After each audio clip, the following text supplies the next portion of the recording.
Meus irmãos e irmãs, uma boa noite. Vamos abrir as nossas Bíblias, aqui em 1 Timóteo capítulo 6, o versículo 11 apenas. Esta é a 37ª lição, a terceira parte que nós estamos estudando desta epístola. Pela misericórdia e graça do Senhor, estamos há mais de um ano estudando este maravilhoso livro. Que mais uma vez o Espírito Santo venha iluminar os olhos do nosso coração para que possamos ter revelação, discernimento daquilo que é a palavra de Deus. Está assim, 1 Timóteo capítulo 6, versículo 11. Tu, porém, ó homem de Deus, foge destas coisas, antes segue a justiça, a piedade, a fé, a constância, a mansidão. Está vendo aí? A mansidão. Somente até aqui. Vamos orar.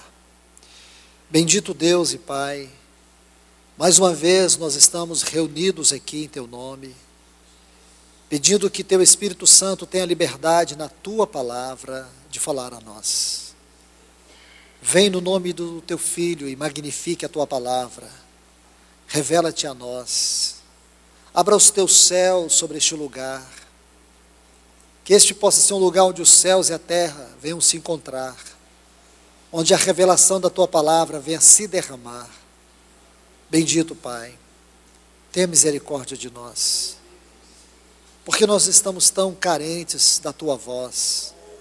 É a Tua voz que nos lava, nos limpa, nos purifica, nos transforma, nos guia.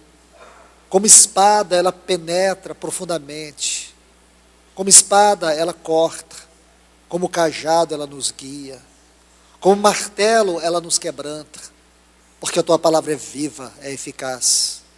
E nós confiamos na habilidade do Teu Espírito Santo em usar Tua palavra nesta noite em nossas vidas. Por isso te rogamos, Senhor, prevaleça a Tua palavra entre nós, em nome de Jesus, amém. Meus queridos, vamos retomar o nosso texto aqui, esse versículo 11, já é a terceira vez que nós estamos examinando esse versículo. Vou ler mais uma vez.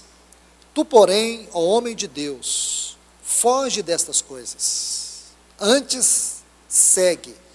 Eu quero que vocês prestem atenção em detalhes preciosos nesse texto. Veja que por um lado Paulo diz assim, foge. Aí do outro ele diz, segue. Essa expressão foge, nós estudamos em duas oportunidades.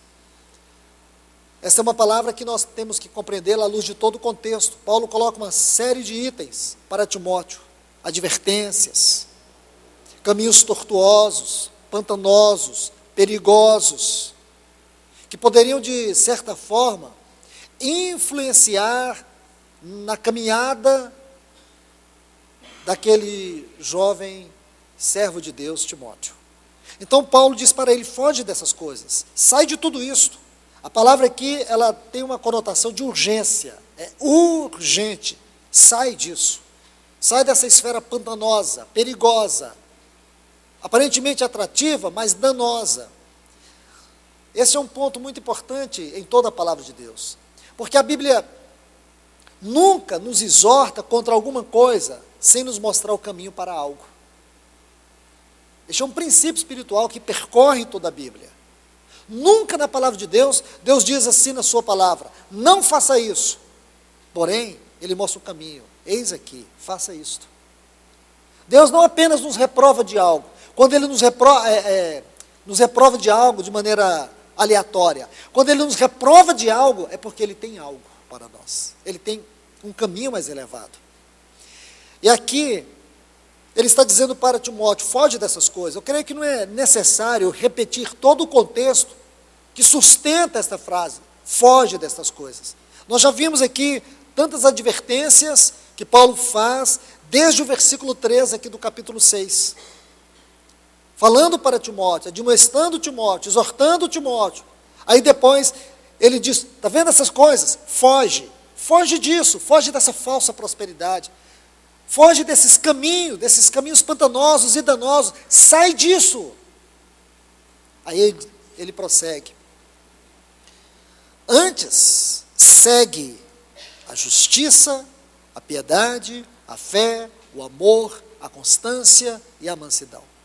Ora, aparentemente, você acha que Paulo está mostrando simplesmente algumas virtudes da vida cristã. Claro, em certo sentido, sim. Em certo sentido, nós temos aqui algumas virtudes da vida cristã. Só que nós temos que compreender que é muito mais do que virtudes. Vocês estão entendendo? Muito mais do que virtudes. O assunto aqui envolve muito mais do que virtudes.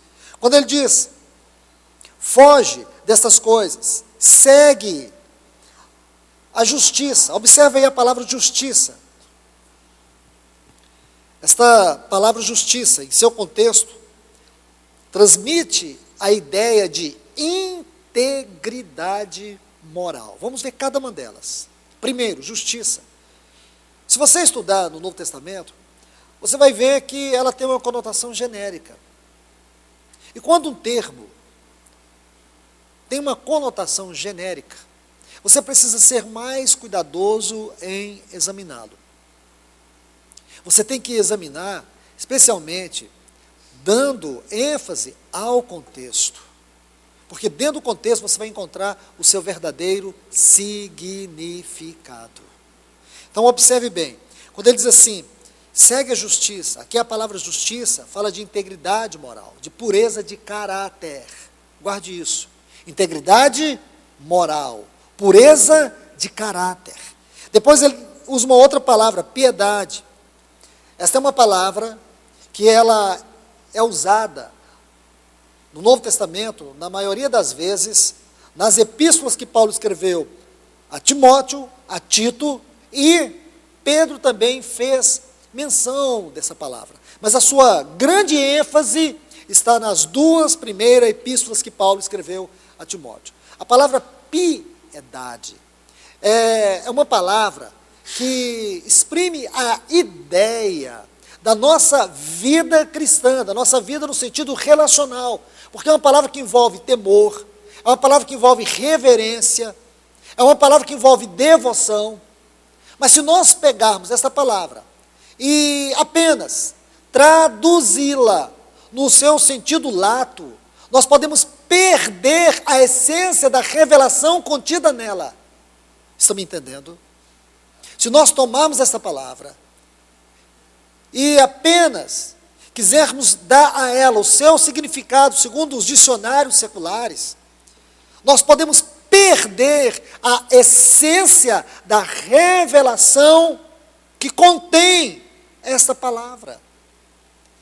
Então, quando ele diz piedade, o termo aqui fala de uma vida relacional com Deus. É a palavra que se aplica à nossa vida relacional, ao nosso relacionamento íntimo com Deus. Depois tem a palavra fé. Nós sabemos que fé tem a sua grande definição em Hebreus capítulo 11, versículo 1. E a palavra fé é a palavra que explica o fundamento da nossa vida cristã. De todas estas, será a palavra que nós vamos nos deter aqui nesse estudo. Em seguida, ele fala também de seguir o amor. O termo amor aqui é ágape, o amor de Deus, o amor que é Deus. O amor no sentido mais elevado da palavra. Aí ele prossegue dizendo, segue a constância. O sentido aqui é daqueles que persistem sem olhar para trás. Constância. O caráter daqueles que persistem sem olhar para trás. E por último, ele diz, segue a mansidão. O sentido aqui de mansidão é de um caráter gentil, humilde, bondoso. Mas fala de algo que é muito interessante para nós. Sabe por quê? Quando você toma esse termo, como eu estou tomando, fazendo apenas a sua interpretação, segundo dicionários, você pode perder a revelação. Essa palavra também fala de uma vida equilibrada. Vida equilibrada. A vida cristã tem que ser equilibrada. Tem que ser doutrina e prática. Nós temos que ter os dons do Espírito, mas temos que ter o fruto do Espírito. Essas coisas precisam andar juntas. Temos que ter carisma, mas temos que ter caráter. Percebe? Quando você dá muita ênfase a carisma sem caráter, o que vira? Quando nós damos ênfase ao caráter sem carisma, sempre estaremos em extremos. Aquilo que diz lá em Oséias, que Efraim é como um pão que não foi virado, isto é, foi assado só de um lado só. Entende? Mas vamos avançar, irmãos. Observe que Paulo, ele coloca esta primeira palavra, justiça. Vamos começar por ela aqui. Ele diz assim, segue a justiça. Vamos tomar essa palavra para abrir nosso estudo. Segue a justiça. Foge dessas coisas. Segue a justiça. 5 vezes, se você observar, estudar cuidadosamente, você vai ver que 5 vezes nas epístolas pastorais, Paulo vai usar esta palavra justiça. Se você quiser anotar, tome a sua caneta, que eu vou ditar os textos para vocês. Primeiro, está em 1 Timóteo, esse mesmo texto aqui, capítulo 6, versículo 11. Depois, em 2 Timóteo, o capítulo 2, o versículo 28. Depois, no capítulo 3, versículo 16. Capítulo 4, versículo 8. Por último, Tito, capítulo 3 e o versículo 5. São estas as passagens onde ocorre esta palavra justiça.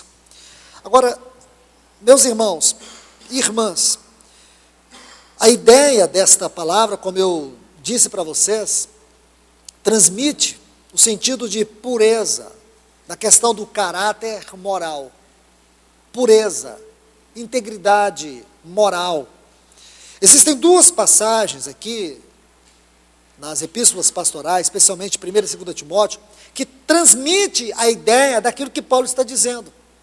Se você estudar essa palavra, vou mais uma vez repetir para vocês. Se vocês estudarem ela, o sentido dela no grego, o seu sentido geral, você nunca vai encontrar aplicação daquilo que Paulo está falando. E o pior, que dentro do contexto daquilo que ele está falando, ela não tem o seu verdadeiro sentido, até porque ela tem que estar ligada a essas outras palavras que Paulo está falando. Cada uma delas exprime o sentido que configura em um ponto só, que é o verdadeiro caráter da vida cristã. Você se lembra, irmãos? Aqui voltando para o capítulo 6, aqui no versículo 3, quando Paulo disse: alguém ensina outra doutrina, uma doutrina que não se conforma com as sãs palavras do nosso Senhor Jesus Cristo, e não é o ensino segundo a piedade. Se alguém se conforma, como é que nós podemos viver a vida cristã e não nos conformarmos com outro evangelho? Como é possível viver a vida cristã e não se deixar levar pela onda do liberalismo, do misticismo e de tantos ismos que não conduzem a Deus, mas que conduzem à apostasia? Como é possível? Então Paulo vai dizer: tenha integridade moral, limpa no seu caráter cristão. Estão entendendo, irmãos? Então, quando você pega o contexto, essas palavras têm que encaixar no contexto, porque nós não podemos aceitar, em hipótese alguma, que a Bíblia foi escrita de maneira aleatória, tudo foi jogado ao ar. De maneira alguma, irmãos. O Espírito Santo é o autor da Bíblia, ele soprou a Bíblia. Então nós temos que entender que o Espírito Santo, na sua gloriosa e infinita sabedoria, o que ele soprou aqui, tem uma concordância perfeita. Nós precisamos da ajuda dele, da inspiração dele, da direção dele, para entendermos estas palavras. Porque as coisas espirituais só se discernem espiritualmente. Então, olha o que ele diz. Foge destas coisas. Antes, segue a justiça, segue a integridade moral. Então, eu quero colocar dois textos que, de certa forma, eles vão amplificar a aplicação, a exposição desta palavra justiça. Anote os textos aí. 1 Timóteo, capítulo 5, versículo 22.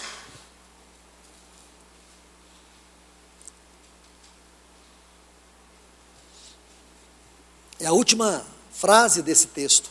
Está assim: conserva-te a ti mesmo puro. Eu vou repetir para você. Conserva-te a ti mesmo puro. Está vendo aí a última frase do texto? Vamos para 2 Timóteo, capítulo 2, versículo 22.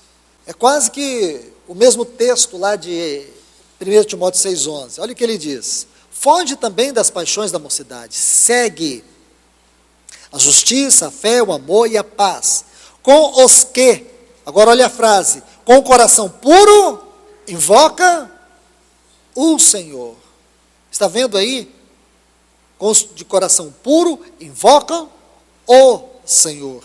Então você vê coração puro, conserva-te a ti mesmo puro. Esses dois textos aqui, eles vão sombrear, vão amplificar o sentido dessa palavra justiça, integridade de caráter, um coração puro. Lembra as bem-aventuranças? Bem-aventurados limpos de coração, porque eles o quê?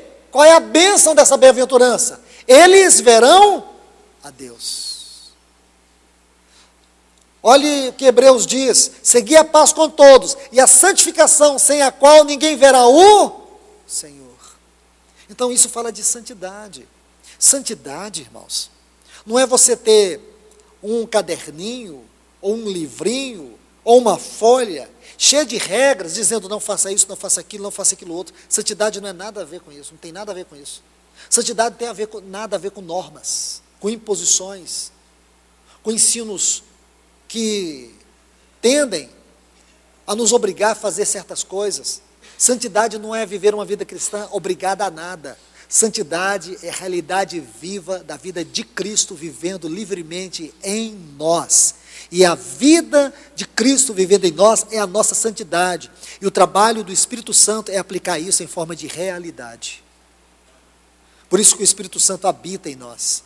Porque o Espírito Santo, ele transmite toda a realidade espiritual para o nosso viver prático. Estão entendendo, irmãos? Veja o quanto isso é prático na nossa vida. Permita-me, quero colocar mais argumentos sobre isso, porque eu julgo, irmãos, que este ponto é fundamental, é necessário para nós. Vem comigo aqui em Filipenses, capítulo 1.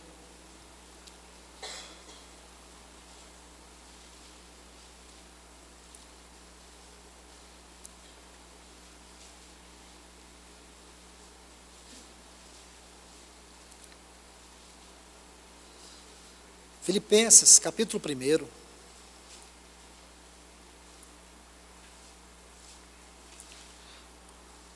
Vamos ler os versículos 27 a 29.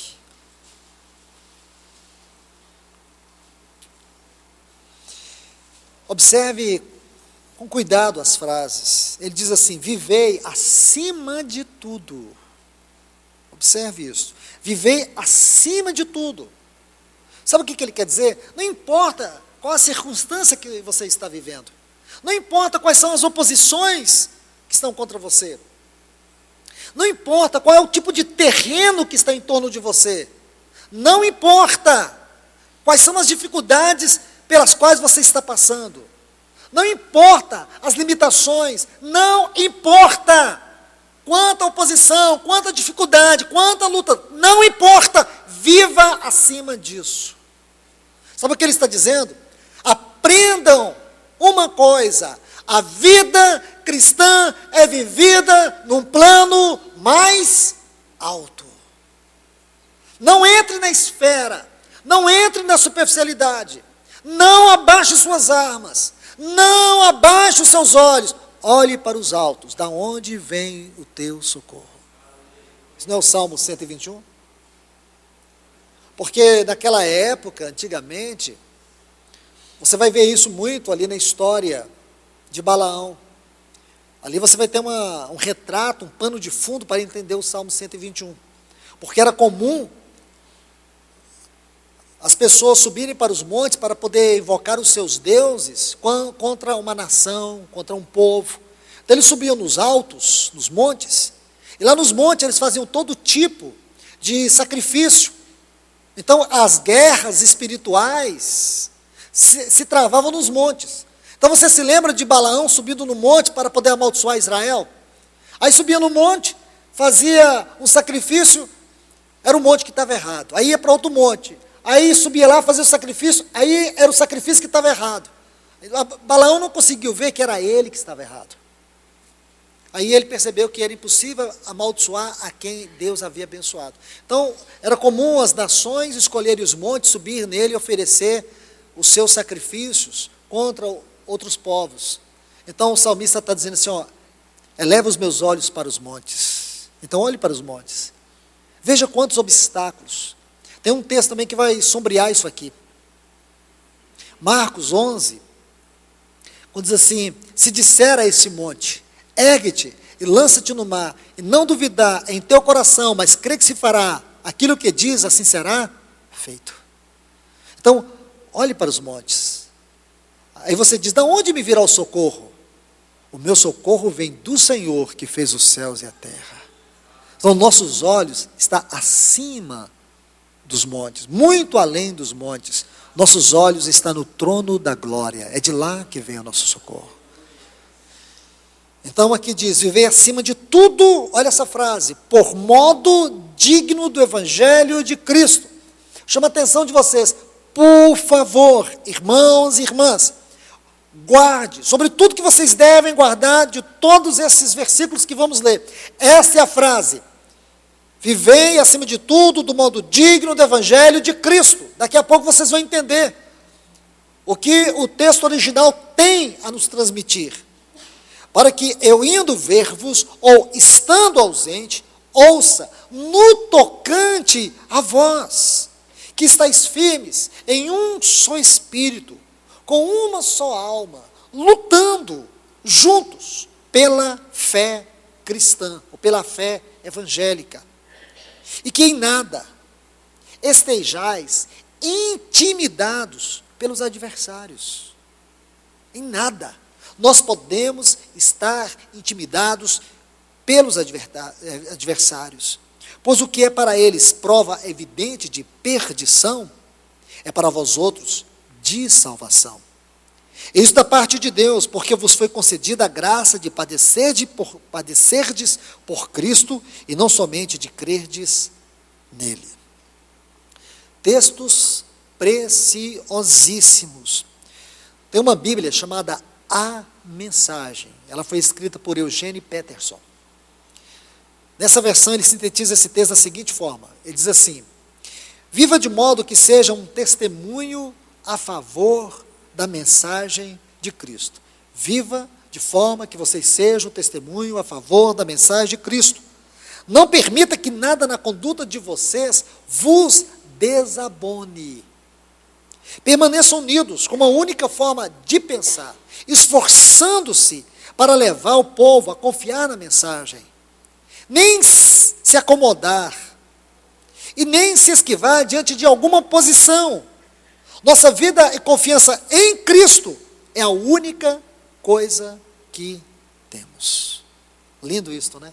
Consegue transmitir para nós a ideia. Mas irmãos, por favor, observe aqui, ele diz assim, vivei do modo digno. Essa palavra digno, se você puder sublinhar essa palavra, é um termo que no original é muito forte.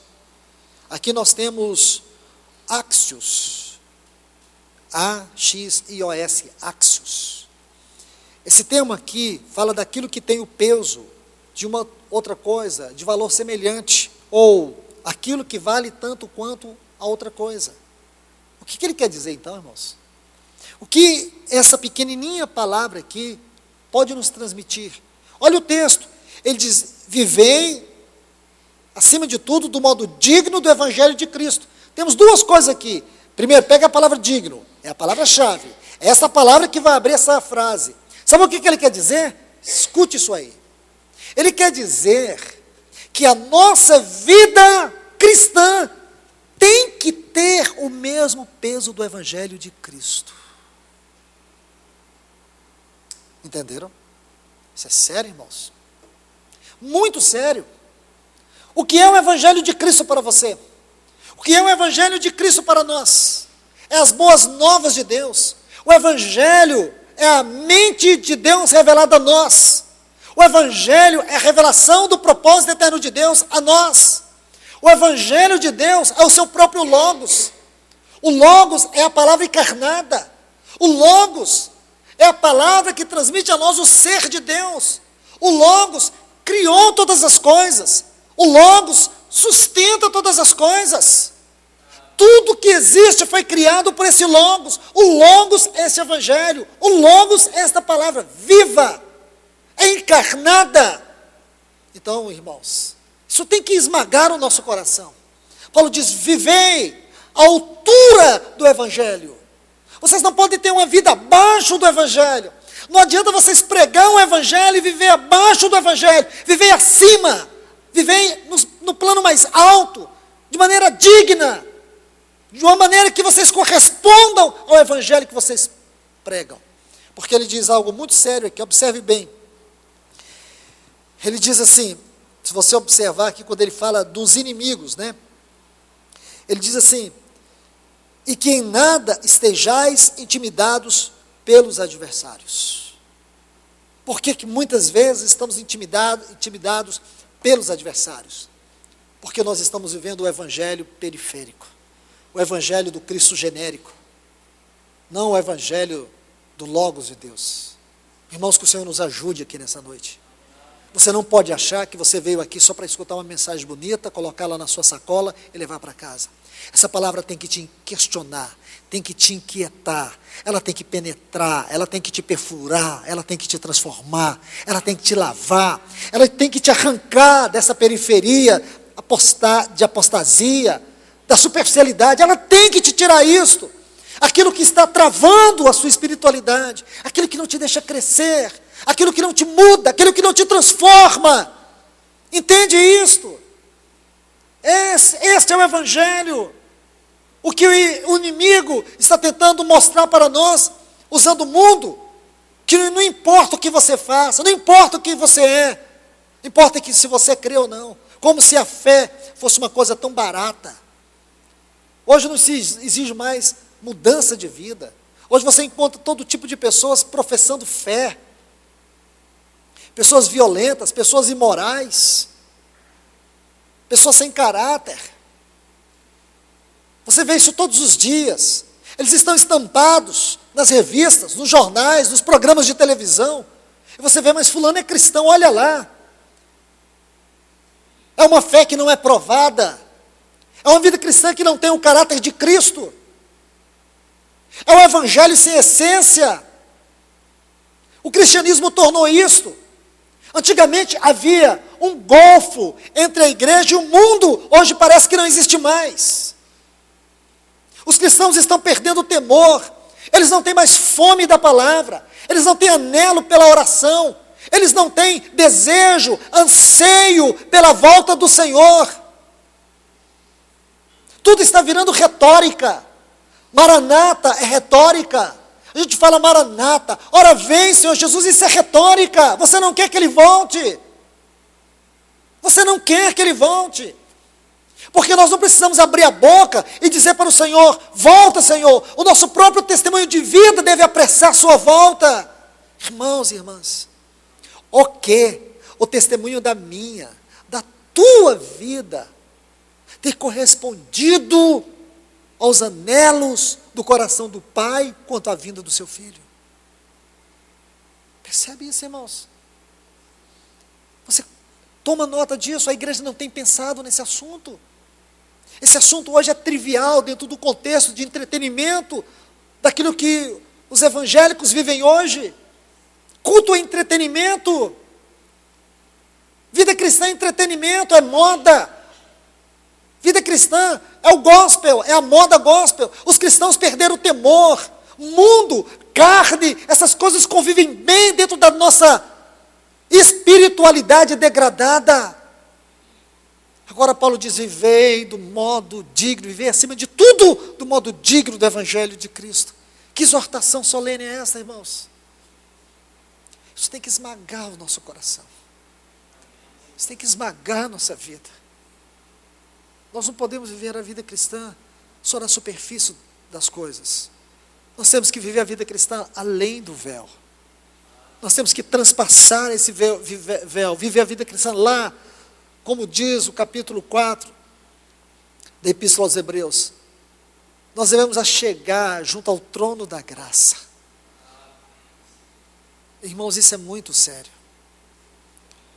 Por isso que Paulo diz, deixa essas coisas, mas segue a integridade, a verdade pura, simples, mas é a verdade. Viva a vida cristã numa esfera mais elevada. Como que é essa vida? Ele diz, de acordo com o Evangelho. Irmãos, eu e você, precisamos urgentemente que o Espírito Santo nos encha, nos fortaleça, nos ajude, para que nós venhamos viver a vida cristã de maneira autêntica. Autêntica. Vamos avançar. Aí ele diz, segue a piedade. Mais uma vez, temos esta palavra, já estudamos em outras oportunidades, mas aqui ela está, mais uma vez, diante de nós. Segue a piedade. Deixa estas coisas. Se muitos estão amando o dinheiro, como está lá no contexto, deixa isso para lá. Se muitos estão vivendo outro evangelho, deixa essas coisas para trás. Segue a piedade. O que é piedade para nós? É uma vida correta e relacional com Deus. É isso que essa palavra transmite para nós. Essa é a ideia desta palavra. Está aqui. Permita-me colocar alguns textos que Pedro escreveu, onde ele cita esta palavra. Eu quero fazer menção aqui. Abra sua Bíblia. Aqui na segunda epístola de Pedro, capítulo 3, versículos 10 a 12. Irá, entretanto, como ladrão o dia do Senhor, no qual os céus passarão com estrepitoso estrondo, e os elementos se desfarão abrasados. Também a terra e as obras que nela existem serão atingidas. Então isso aqui, Pedro está falando daquele tempo das trombetas. Se lembram? Estudamos sobre isso. As trombetas, a partir do capítulo 8. E piedade. Então, como que é esse santo procedimento de piedade? É esperando e apressando a vinda do dia de Deus, por causa do qual os céus incendiados serão desfeitos, os elementos abrasados se derreterão. Textos preciosíssimos. Observe aqui o que diz o apóstolo Pedro. Ele está nos dando uma exortação quanto ao tempo da vinda do Senhor. E é exatamente nesse ponto que ele nos admoesta quanto ao impacto correspondente que sofrerão os elementos constituintes da natureza. Nós sabemos que vai haver chuva de granizo, nós sabemos que as fontes das águas serão todas contaminadas, nós sabemos que muitos danos ocorrerão na natureza, por conta do tempo do juízo de Deus sobre as nações. Pedro está aqui sintetizando isso, mas o enfoque de Pedro não é sobre o julgamento de Deus sobre as nações. O enfoque de Pedro é o comportamento da igreja, é a vida da igreja. Aí ele diz aqui algo muito especial. Ele diz, sabendo que tudo isso vai ser destruído. Agora, tem uma versão, o Novo Testamento na linguagem de hoje, essa parte está assim, ó. Sabemos que tudo isto será destruído. Aí ele diz, que tipo de pessoas são vocês? Está vendo aí? Volte aqui, por favor. Aqui, na Revista Corrigida está assim, visto que todas essas coisas hão de ser assim desfeitas, deveis ser tais, como os que vivem em santo procedimento e piedade. No Novo Testamento, na linguagem de hoje, está assim, sabendo que tudo isso vai ser destruído. Assim então, que tipo de pessoas são vocês? Essa é a pergunta que está. Ou que tipo de pessoa somos nós? Que tipo de cristão sou eu? Que tipo de cristão é você? Aí Pedro vai dar duas características dos verdadeiros cristãos, que amam e que apressam a vida do Senhor. Aqueles que têm o santo procedimento e vivem uma vida de piedade. Vida de piedade. Por isso que a piedade é tão importante, irmãos. Santidade e piedade. Você está vendo aqui? Santidade e piedade. Santidade é a característica interior, piedade é a realidade exterior. A santidade opera no nosso interior e a piedade se revela no nosso exterior. Uma é interior, a outra é exterior. Por isso Paulo diz para Timóteo, foge dessas coisas, segue a piedade. O que é piedade? Uma vida de temor, uma vida de reverência, uma vida relacional com o Senhor. Irmãos, a única forma de nós sermos livrados da corrupção do mundo, dos poderes do mundo como entidade espiritual, a única forma de nós vivermos uma vida fora do padrão do mundo, é se nós abraçarmos, anelarmos, desejarmos viver uma vida santa e piedosa diante de Deus. Amém? Agora vamos para o terceiro item. Paulo diz assim, segui a justiça, a piedade e a fé. Aqui eu apenas vou introduzir, não terei como expor este assunto para vocês. Mas vou introduzir, porque nós vamos estudar esta palavra, ou este termo fé, baseado na vida de Daniel.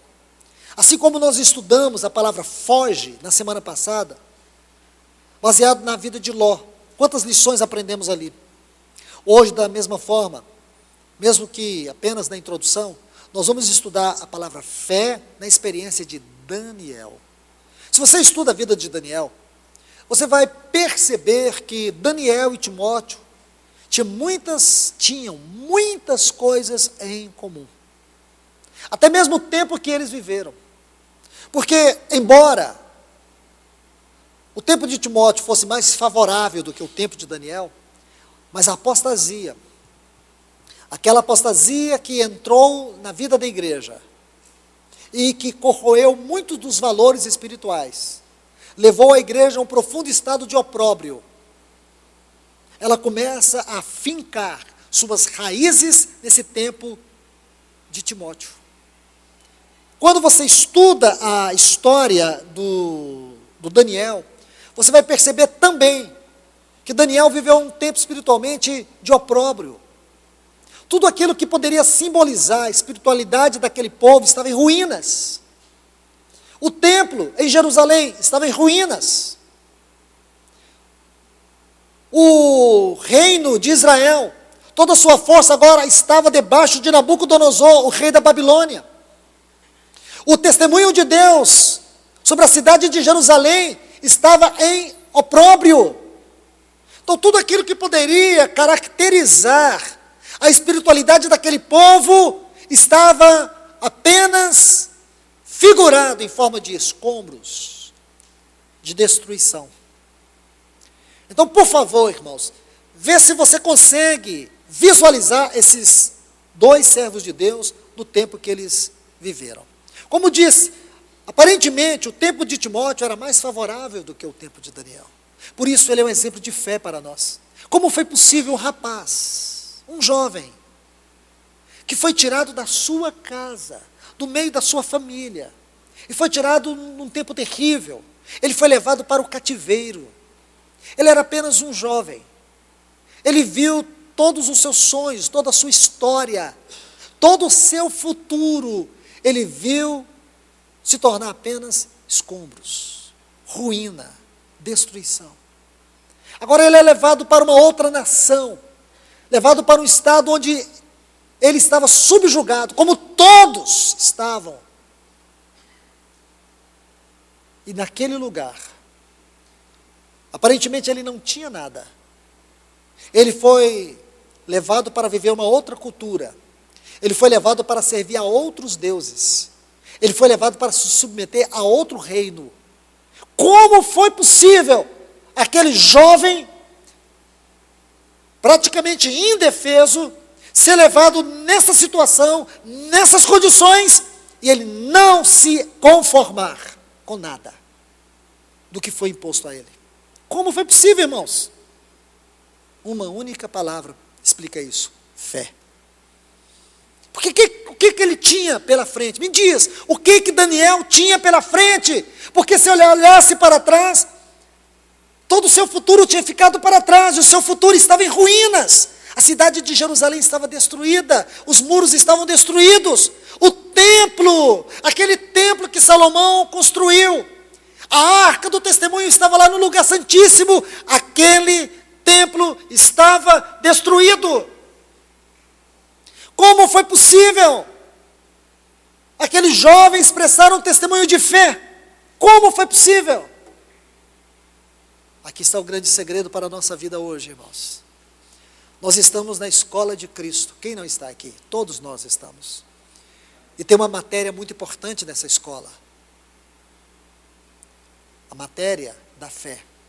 A lição de uma vida de fé. Nós vamos aprender sobre Daniel. Porque a fé nos leva a olhar acima das circunstâncias. Vou repetir mais uma vez. A fé nos leva a olhar acima das circunstâncias. Vê isso na vida do Senhor Jesus, lembra? Quando o Senhor Jesus, ele está caminhando, e de repente, chega uma mulher e toca nele, na orla das suas vestes. Mas você se lembra que antes disso, chega um pai desesperado, o Jairo, ele tinha uma filha de 12 anos. E ele chega e prostra e adora o Senhor. Ele era um dos principais da sinagoga.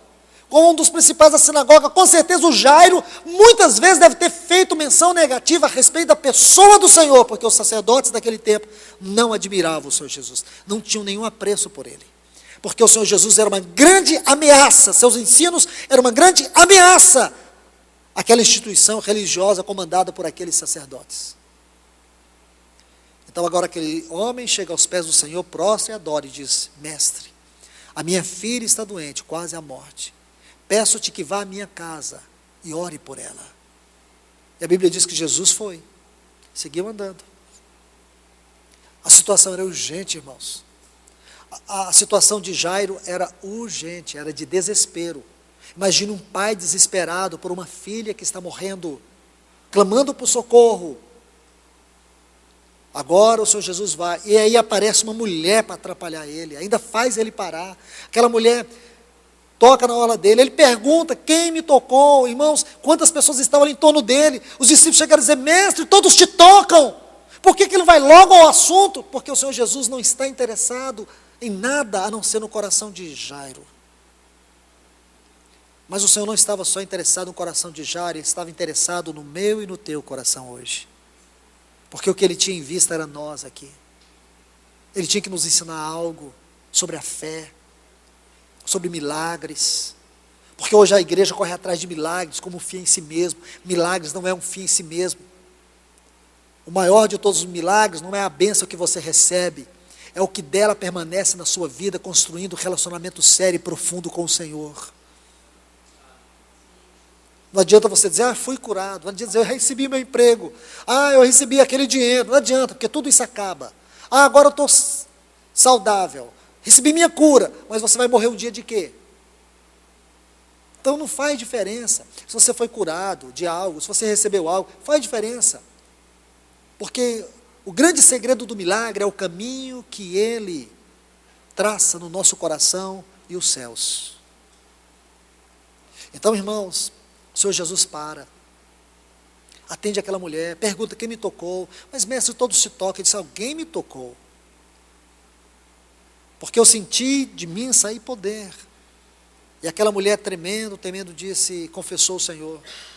Aí o Senhor fala com aquela mulher, e está ali o pai daquela criança com seu coração esmagado, reduzido ao pó, em desespero, em angústia, porque o Senhor Jesus não anda. ele não anda, ele está muito devagar. Irmãos, Deus às vezes parece muito lento, mas é porque ele tem pressa. Deus muitas vezes, você diz, mas o Senhor parece que não age, há quanto tempo eu oro? Deus anda devagar porque tem pressa. É Ele que sabe o tempo de todas as coisas, porque só Ele tem o tempo em suas mãos e para o seu propósito. Ninguém aqui consegue dominar o tempo. Ele consegue. Ele retarda o tempo, Ele faz o que Ele quer com o tempo, porque Ele vive na eternidade, Ele é o Senhor do tempo. Então, irmãos, até que o Senhor Jesus resolve e sai. Aí o coração de Jairo talvez esteja um pouco menos tenso, mas ainda muito aflito e angustiado. Mas o Senhor Jesus está andando e de repente chega a turma da casa do Jairo e diz, não importunes mais o mestre, a tua filha morreu. Jairo tinha uma situação difícil, agora ele tem uma situação impossível. Irmãos, quantos de nós aqui não já passamos por isso? Do difícil para o impossível. Mas o que é o difícil e impossível para Deus? Nada. Porque a especialidade de Deus é o impossível. Só Ele tem a especialidade do impossível, ninguém mais tem. Então imagine isto, a situação do Jairo agora acabou, não tem mais porque o mestre ser importunado.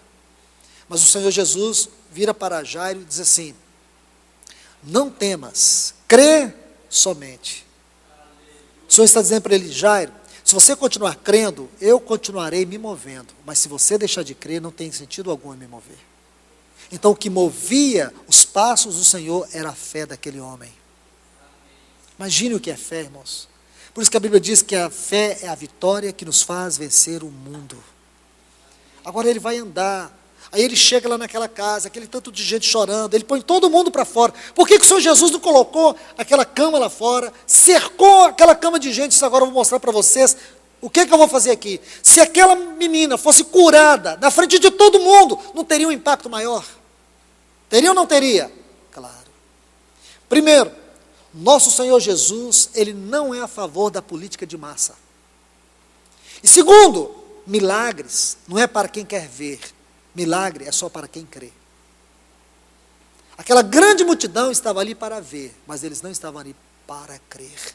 Tirou todos, fechou a porta, chamou só alguns discípulos para dentro, porque milagre é para quem crê. Irmãos, a gente fazer hoje, chamar, colocar propaganda, irmãos, venham porque vocês vão ver os paralíticos andar. Onde que a Bíblia diz isso? A Bíblia diz assim, e esses sinais seguirão aos que crerem. Tem que crer para que sinais possam seguir. Então pense nisso, irmãos. O que virou o evangelho hoje? E a fé está reduzida a quê? A uma experiência psicológica e emocional. Essa fé que nos leva a viver a vida mais elevada, ela praticamente não existe hoje. Porque ela tem sido reduzida pelas emoções, pelos sentimentos, pela euforia, pelo sensacionalismo. Então agora você vai ver a história de um homem, Daniel. Tudo era contra ele. Ele era só um rapaz. No capítulo 1 e o versículo 8, a Bíblia diz que ele teve uma posição firme. Eu gosto muito dessa palavra aqui. Diz que ele colocou firmemente em seu coração. Abra sua Bíblia aí, Daniel 1:8. Você vai pegar essa palavra, você vai traduzir ela comigo. Você vai ver que significado grandioso tem essa palavra aí. E aqui eu já estou terminando, irmãos. Se o Senhor permitir, na quinta que vem, nós vamos prosseguir a partir desse ponto. Diz assim, Daniel, capítulo 1 e o versículo 8. Está assim, Daniel propôs firmemente em seu coração. Está vendo essa palavra aí, firmemente? Meus irmãos, deixa eu colocar algo para vocês. O termo aqui no hebraico não está assim firmemente. Não tem essa palavra firmemente no hebraico. Está assim no hebraico. Daniel propôs na sua mente, na sua vontade e nas suas emoções. É assim que está no hebraico. Essa palavra firmemente traz a ideia de mente, vontade e emoções, que são as faculdades da nossa alma. Daniel propôs, está vendo aqui, firmemente em seu coração. O coração é a figura do homem interior. Sua mente, vontade, emoções. Não se contaminar com a porção de comida do rei, nem com o vinho que ele bebia. Está vendo, irmãos? Seria muito fácil para ele entrar na forma, entrar no padrão da Babilônia. Ele poderia até fazer isso para facilitar as coisas, para ganhar mais espaço, para ele exercer a sua espiritualidade, para fazer a política da boa vizinhança. Ele não seria desprezado, ele não seria colocado em dificuldades, ele teria portas abertas. O que adianta você ter portas abertas no mundo e ter os céus fechados sobre a sua cabeça? O que adianta não ter aquele vivo e novo caminho aberto, porque sua fé está reduzida a um sentimento natural? Que adianta, irmãos? A quem nós queremos agradar? Ele colocou uma diferença aqui, ele colocou um ponto diferencial. Ele saiu de Jerusalém, ele deixou aquela cidade para trás, mas ele ainda continuava aos pés do Senhor. Não importava em que lugar ele estava, não importava diante de quem ele estava, não importava nada, a sua vida continuava ainda diante de Deus. Como é possível viver assim? Pela fé, somente pela fé. Então, meus amados irmãos e irmãs em Cristo Jesus, este vai ser o ponto que nós vamos continuar a partir da quinta-feira, estudando sobre as lições de fé na vida de Daniel. Que o Senhor possa nos ajudar, que esta palavra hoje, meus queridos, ela possa ser uma palavra viva no teu coração, ela venha trazer curso, direção para a tua vida, ela venha trabalhar naquilo que Deus deseja trabalhar dentro de mim e dentro de você. Que Deus te abençoe, querido, que o Senhor fale alto no teu coração, que essa palavra se derrame poderosamente dentro de você. Deus conhece a minha, Deus conhece a tua, Deus conhece a nossa necessidade. E pode ter certeza, hoje Ele falou de acordo com a nossa necessidade. Hoje Deus falou de acordo com a minha necessidade, de acordo com a minha carência. Que Ele prossiga te abençoando. Que o Senhor venha falar poderosamente mais e mais a nós.